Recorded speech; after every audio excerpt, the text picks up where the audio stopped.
All right, keep shutting off. I'm gonna try something either really stupid or really smart.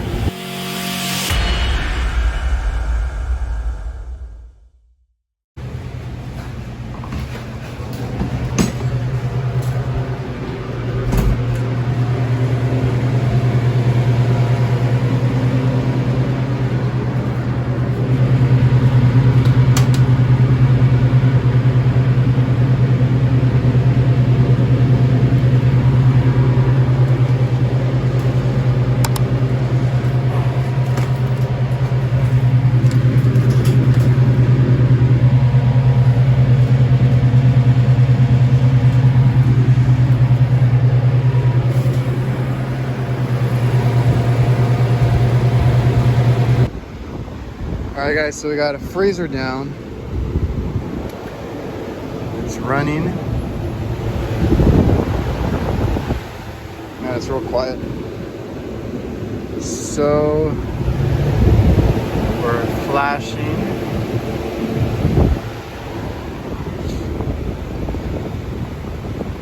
It's Friday, it's 6 o'clock.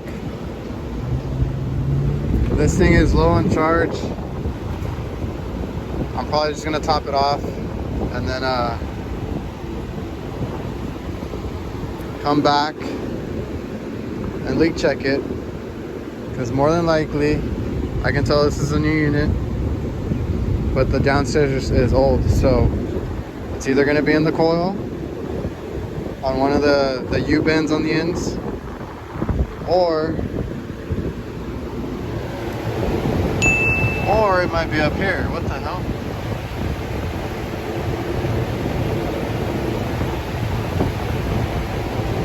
Alright. I was gonna say it might be in the attic, but let me check. That's all the oil. Let's open this thing up. I was about to make a trip to get my leak detector and my bubbles at least. I was gonna check everything here. HVAC gods are shining down on me.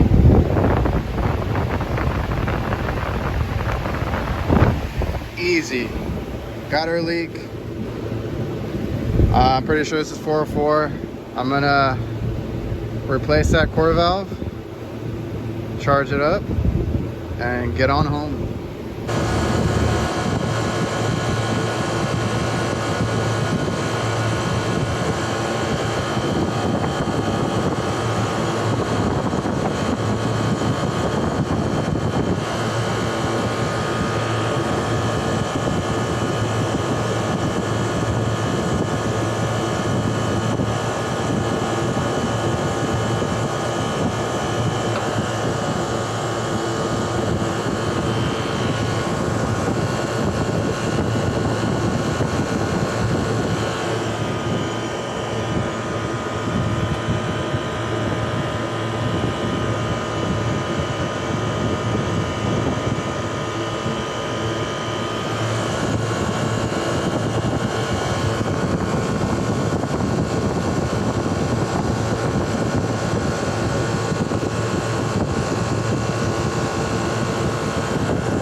Okay, I don't know if you can see that, but the little push pin is crooked, and I could kind of tell that by looking at it in the port when it was in there.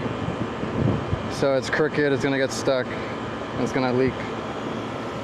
So it's always good to have these in your bag for things like that. The little core remover tool. They're for vacuums, but repairs as well. I use it a lot for repairs. So now I gotta get the refrigerant. We might have a bigger issue here. So we went off on thermal overload. It is hot. I was double checking just in case, but we didn't even have high head pressure here. So where are we? There's no temperature difference here. Condenser you can see light through.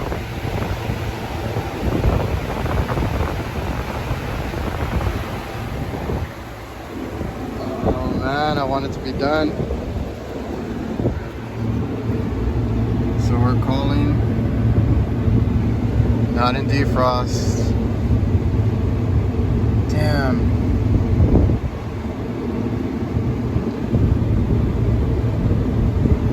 So no safeties are tripped. That's not going to be my issue. My issue is just my compressor. So pressures were looking fine and it was dropping temp. Now I got to check basically just my amperage,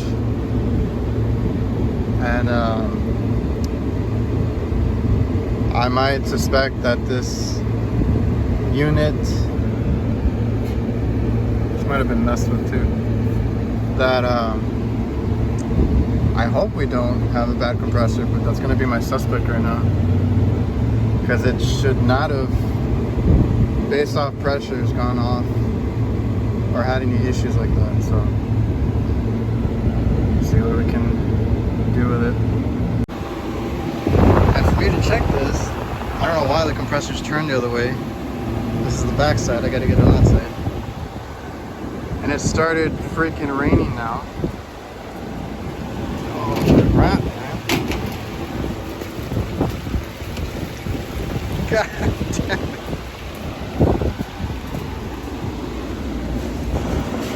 Okay, so I went to get ice so I could cool it down, but see, like, it's not even temperature wise 107. It shouldn't be overheating.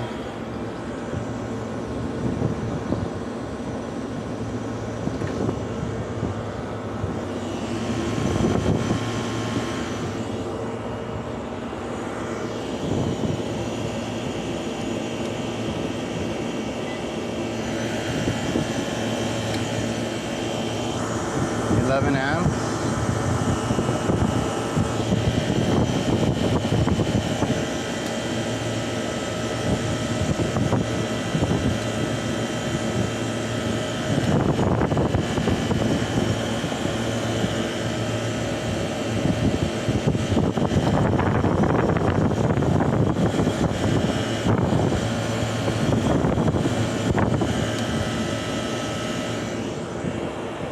We're getting about 12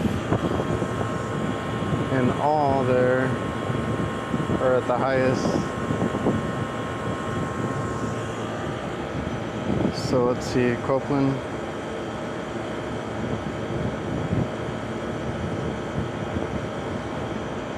Running load is 9.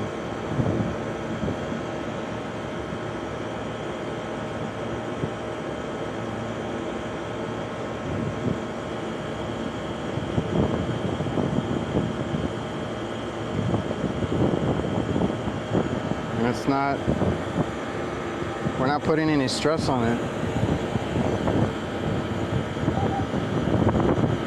It's a 3-phase unit. So at the most we should be running 9, and I'm running freaking 12.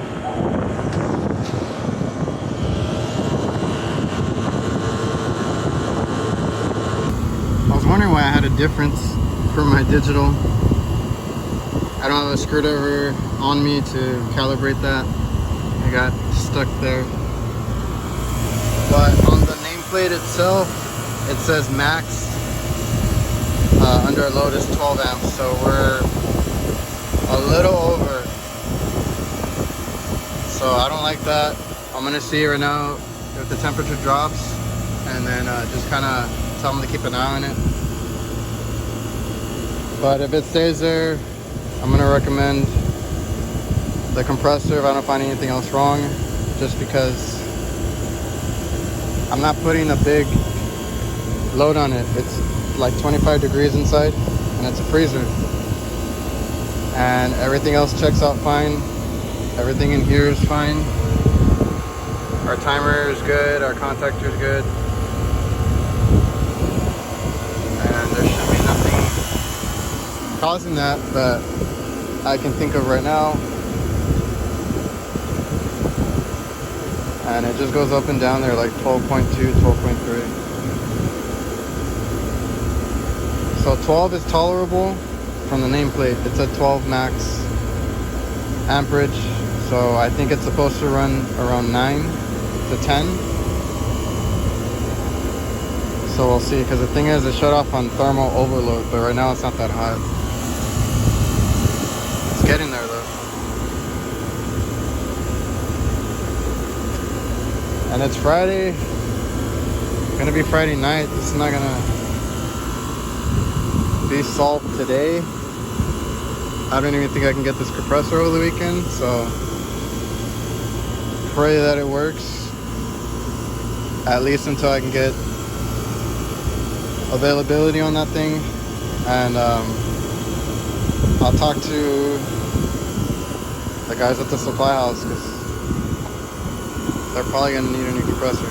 So I'm not gonna put any more refrigerant. It's bubbling a little bit, but it cleared up. I'm gonna leave this, or I'm gonna switch to the probes, and I'm gonna turn this on to wireless so I can monitor it down there and just be down there to check the temp. Kind of get out of the roof and take some stuff down already. Knockoff Nipix. These are Irwin. I saw them the other day. I wanted to try them out.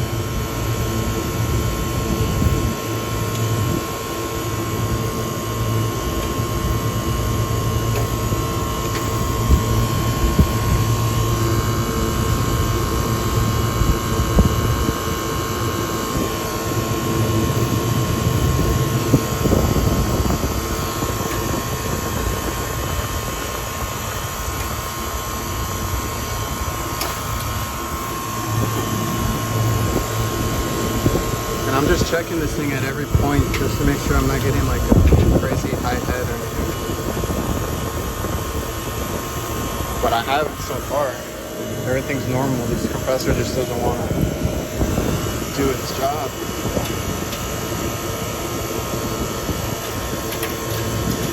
Check that. So yeah, everywhere I check, whether it's there, at this end, over there, it's around 105 degrees for 404. Nothing crazy, nothing bad, but this thing is getting hot and it keeps going up to 12 amps. I don't know, I don't think there's anything I can do about that. There's no big load. Like I said, it's like 20 degrees down there now. It's slowly like coming down, but it keeps shutting off and then coming back on. I'm trying to cool it down. It already melted all the ice there. I don't think I have a plugged up dryer. There's no temp difference here, and I get the same pressure across it.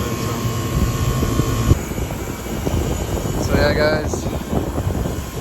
And I checked everything. I don't have any reason to believe any valves are bypassed, the regulators or anything else, dryer or anything like that. Everything's normal. It's just the amperage, and it's getting hot. Even though I have proper pressure, kind of. Now, if it's pumping well enough, that's a different story. But based on pressures, it should be cooling, which it probably is, but I can't explain that other than the bad compressor. So I already messaged my supply house, see if we can get it over the weekend, like tomorrow. Hopefully it's not something that has to be ordered, because that happens a lot now. And let me just go give them the bad news. It's working, but it's gonna turn off every now and then. All right, keep shutting off. I'm gonna try something either really stupid or really smart.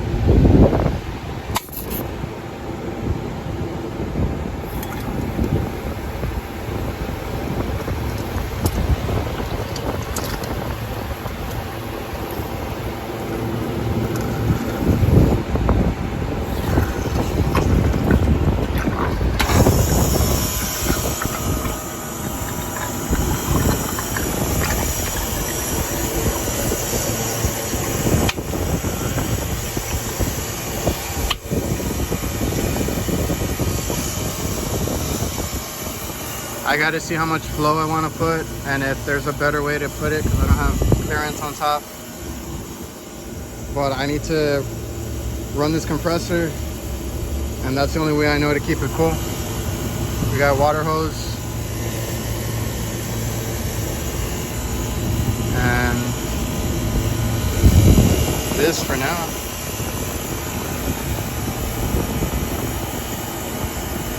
They're gonna have a high water bill for a couple days.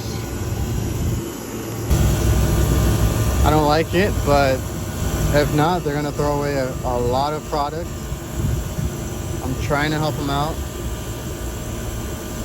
I'll probably, even if the compressor is not available, I'm gonna come by tomorrow to see how it's doing.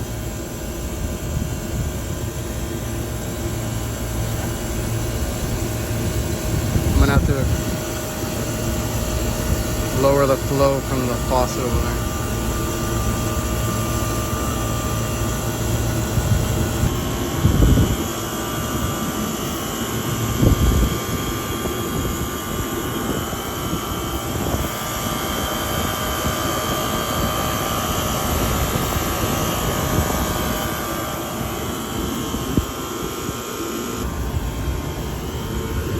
All right, guys, so this is my call from last night.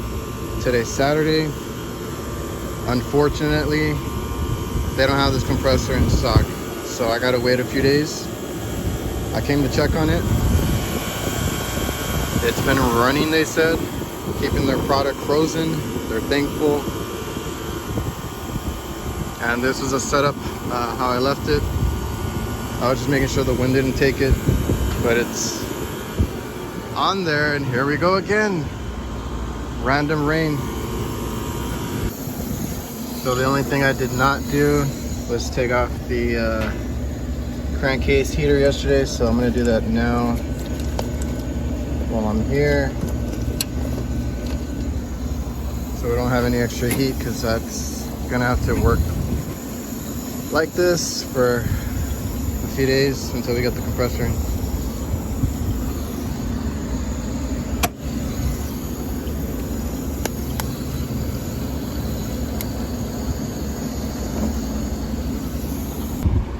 I can see through the condenser, but just to verify, I'm gonna clean it. It's a micro channel, just to see if it brings our amps down. Here we do have dirt, maybe we can get the amperage down.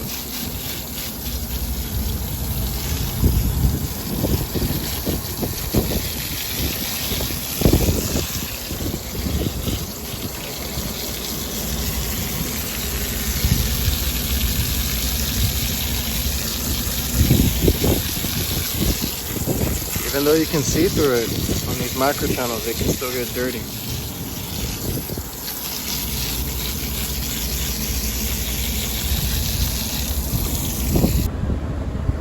I don't have the blower on me, so I just need to tap this. Make sure any water that's in there is out.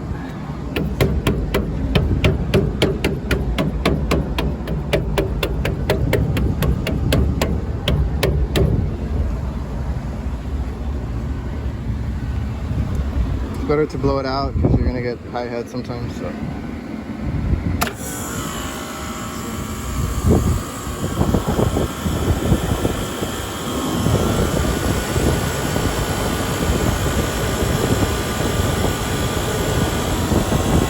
Maybe we helped it out.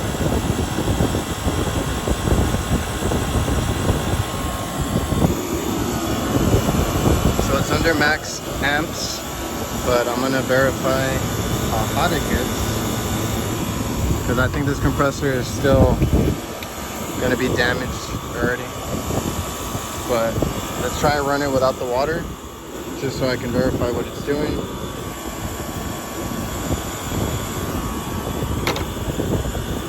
And let's see if this thing has any life.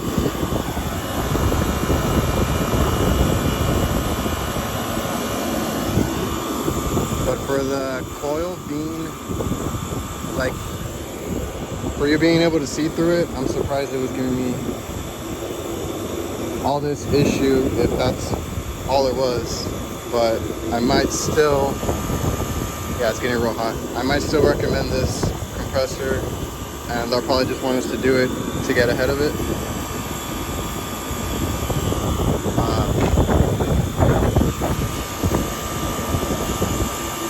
Because it's running kind of hot still. But we're gonna let it run, see if it shuts off on overload, and we'll go from there. And even though we brought the amperage down significantly, because now it's right under 11, it goes to 11 sometimes. When I looked up the info on this compressor through their app, the Copeland app, it's supposed to run around 9, maybe 10. So that's still kind of high to me. I could be wrong, but I'm just going by the info that I was able to pull up.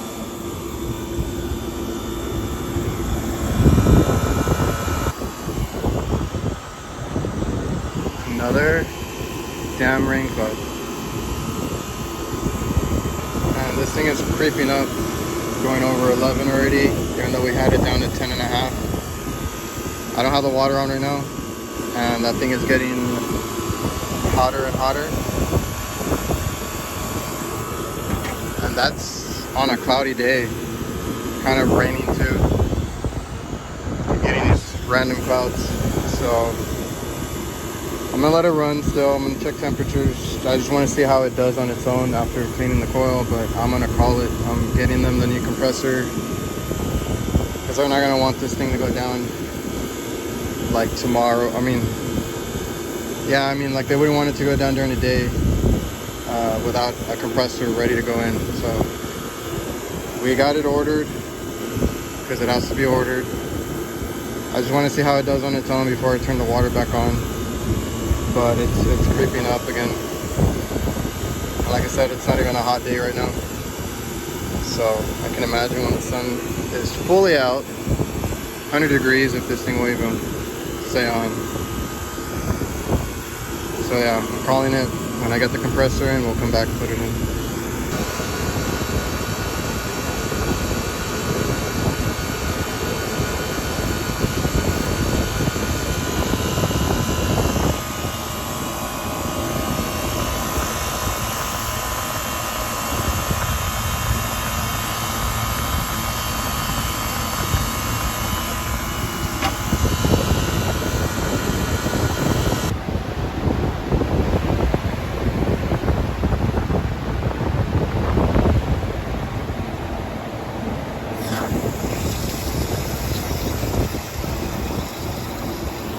And if only I could center it, that'd be great, because this side gets a little bit hot.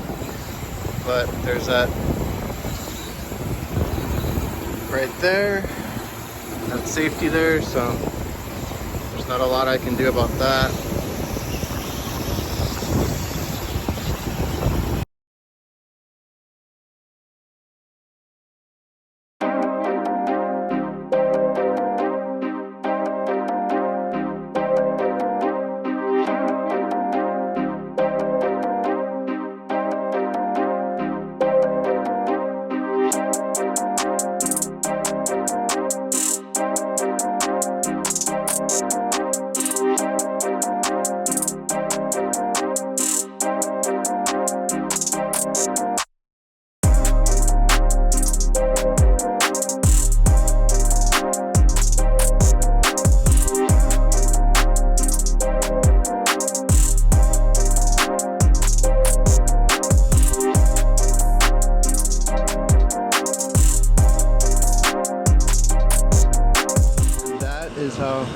picked it up.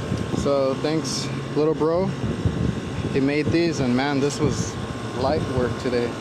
And that's a huge ass compressor. Massive hook, fits right there. That just makes it stronger, I guess, because it was real easy to pick this up. So this has been running a week. We are Friday. I really wanted to get it done today, but they sent me a rotor lock compressor. All the fittings are rotor lock. Mine is not. It's a solder type on both lines. And I just checked, I don't have any service valves that'll go there. So I'm gonna have to come back again. And I hate this, but this is what happens when the customer tries to order their own parts. I try to give them all the information. Or it was passed along because I was trying to get it from somewhere else, but they wanted to order it, so. It's been running like that for a week. They're gonna have to wait another day or so I can collect these, because I've been running a bunch of emergency calls today, and we'll see if I make the supply house. That's the only bad thing when there's customers who want to buy their own equipment. There could be miscommunication. And when I buy with my supply house, they know that I need the same exact compressor, and if it's a replacement, like a newer version of it or something, they will go over with me the changes or differences, or if there's more than one version, like rotor lock versus solder type, they'll ask me, because I'll send them a compressor, and then they're like, okay, do you need the solder type or rotor lock? What do you got? What are you working with? And here they just send me whatever, and it's happened so many times already. I should have checked when I got here, because that's the other thing is, when I go pick up from the supply house, I open the box there and inspect it, because I know what I'm working with. When it's at the store, especially here, it's out of town, I don't get to do that, right? So I had to come here, and I should have inspected it downstairs, but coworker was here working on another unit, so he kind of rushed me like, hey, before I leave, do you want help or whatever? I was able to rope it up myself, but he was there just in case at the bottom. So we were kind of getting it out of the way, and I was like, oh, like, that's fine, I'm just gonna solder it in or braze it in, and it'll be simple. So that's why I kind of like set up a little quicker and didn't inspect. So yeah, if you're buying, especially compressors, because they always change them, there's always replacements, stuff gets obsolete, stuff like that happens. So especially on compressors, I like to open the box at the supply house and make sure it's the same. And I usually take pictures.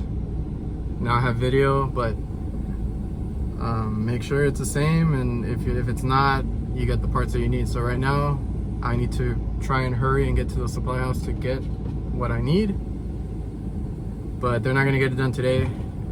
I was doing a bunch of calls for them, emergency calls, and I pushed this back to my last call because it wasn't gonna be that hard, and then this happened. So we'll see. The unit's still running perfect under 10 degrees, so they're not upset yet. So let's try and get these parts so I can come back. All right guys, so we got the fittings, and I'm super happy because what they showed me to order were 90s, and I thought I was going to have to redo some of the lines, but when I got them in, they were straight. So easy, cut the old line, put these on, and it's going to go straight where it should be. And we're going to use a turbo torch today. If I like it, I'm going to start setting that up. I got some like canister with some of the stuff that I need for now, but you know, I'll set it up with a holder and a pouch and stuff. Back a week and a half later, still working. So we're going to pump it down into the receiver should be able to close it off so it can isolate the compressor and change it out real quick.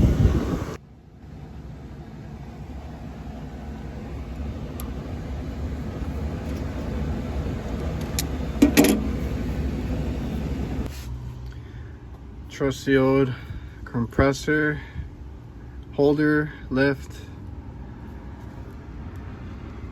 I don't know what it's called. Love using this for scrolls. I know Subco makes a better one that has like different pieces to it, and I think it gives you better leverage, but this is what I got for now. So I think they call it the tugboat on Subco. All right, so that's my joint right there. Kind of sloppy, just wanted to get it done, you know. And there was a service port on this side for this controller here, but I kind of bent it, so I had to put a key right here. No big deal, just cut into it, put the key, move that over, and we're good. This is like a sensing bulb up here, and this thing's like a magnet. Just took it off the old one and reused it. You just shove it down in there. It's connected to the line over there.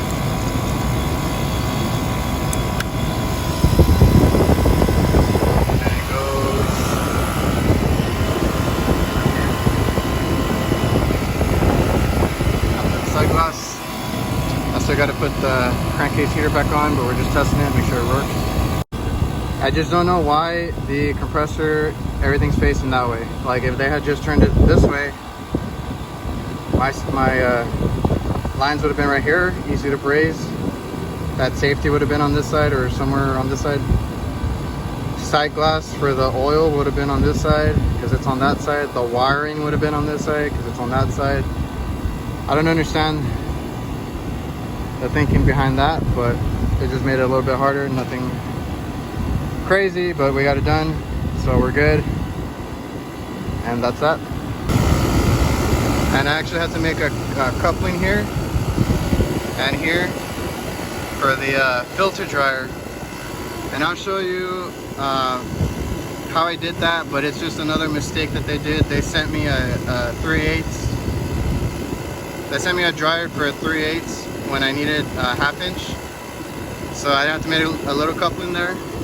And basically, if I had done a normal expansion, it would have been hitting the dryer, like the body right here. So I'll show you right now, and I had to basically pull the expander out a little bit because I just wanted like half of the expander to go in to the copper. And I did have trouble with my suction braze on the steel getting underneath. For some reason I could not get underneath. I had a pinhole there, so I got frustrated and I just cut the line here, took the piece out so I could braze it on my own, and you know, not over there in the back against the fans or anything. And then I just expanded the piece that I cut, and when I finished that joint, I put this back and then just brazed it. A little extra work, but that helped me out because I was gonna be here for a while because I could not get that joint. So that's just my little workaround for that. Cut it out and do it outside of the box of the condensing unit, so to make it easier on myself. So sight glass looks pretty good. It should clear up right now. And we're just gonna tidy up. We are running just under 9 amps. Sometimes it jumps up. Yeah, and for those wondering, it did have oil. That would have been another issue for the high amperage, but no, it had oil. It wasn't low. It might have needed to be changed, and I think it needed very little, but the oil wasn't the issue there. And we're just gonna take this down. We're just gonna take this down now and start throwing away stuff. Actually, I might try and keep this and open it up, see what's going on in there.